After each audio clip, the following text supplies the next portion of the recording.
வணக்கம். இன்னைக்கு அரசியல் பேச போறதில்ல.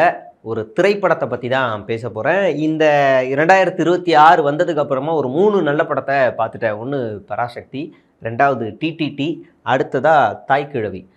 டிடிடி படம் வந்து எனக்கு ரொம்ப புடிச்சிருந்துச்சு. எப்படி இந்த படத்த மிஸ் பண்ணோம் அப்படின்னு ரொம்ப வருத்தப்பட்டேன். ஆனா சூப்பரா இருந்துச்சு அந்த படம்.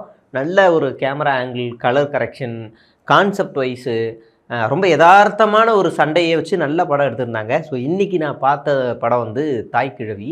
அ ரொம்ப அழகான ஒரு படம். ஒரு கிராமத்துக்குள்ளேயே நடக்கிற ஒரு அழகான ஒரு காட்சி. மதுரையில இல்ல விழான்னு சொல்லி ஒரு விழா இருக்கும். அதுக்கு ஓப்பனா சொல்லணும்னா அதுக்கு பேரு மொய் வாங்கும் விழா. அவ்வளோதான். அப்படிதான் சொல்லணும். ஒரு வீட்ல எப்போலாம் கடன் அதிகமாகுதோ, இல்ல தேவை அதிகமாகுதோ, டக்குன்னு இல்ல விழான்னு ஒரு விழா வச்சு வீட்ல இருக்க அளவு ஒரு பெரிய பேனர்லாம் வச்சுருவாங்க. ஏ3 ஷீட்டுக்கு ஒரு 5 பக்கத்துக்கு பத்திரிக்கை அடிப்பாங்க. தாய் மாமன்கள் மட்டும் ஒரு 100 பேர் இருக்கும். தாய் மாமிகள அது அடுத்து பெரியப்பாக்கள், சித்தப்பாக்கள் இப்படி எல்லார் பேரும் இருக்கும். அதுலயும் யாராவது ஒரு பேர முன்னாடியோ, பின்னாடியோ போட்டா பிரச்சனை. இனிஷியல மாத்தி போட்டா சண்டை. முடிஞ்சுச்சு கலவரம் ஆயிரும். அதுல படிப்ப போடலன்னா அத விட பெரிய கலவரம் ஆயிரும். அவங்க செய்ற வேலைய போடலன்னா அத விட கலவரம் ஆயிரும். ஏன்டா தாய் மாமன் நான் மூத்த தாரத்துக்கு சேர்ந்தவன், இளைய தாரத்துக்கு இருக்கவள தூக்கி முன்னாடி போடுவியாடா? அதுக்கெல்லாம் கல்யாணமே நின்ற கதை கூத்தெல்லாம் அங்க நெறைய நடந்திருக்கு. இப்படி பல கலகலகலகலான ஒரு நடக்கக்கூடிய மதுரை ஃபங்க்ஷன்ல ஒண்ணு தான் இல்ல விழா. அதோட தான் இந்த படமும் ஓப்பன் ஆகும்.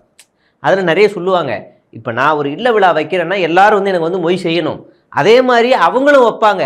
நான் போய் மொய் செய்யலை அப்படின்னா அடுத்த நாள் காலையில் என் வீட்டுக்கு என்னடா ஏழை ஏண்டா மொய் செய்ய வக்குள்ள வந்துட்டேன் பண்ணல வேட்டியை கட்டிக்கிட்டு அப்படின்னு பார்க்குற இடத்துலலாம் சந்தி சிரிக்க வைப்பாங்க.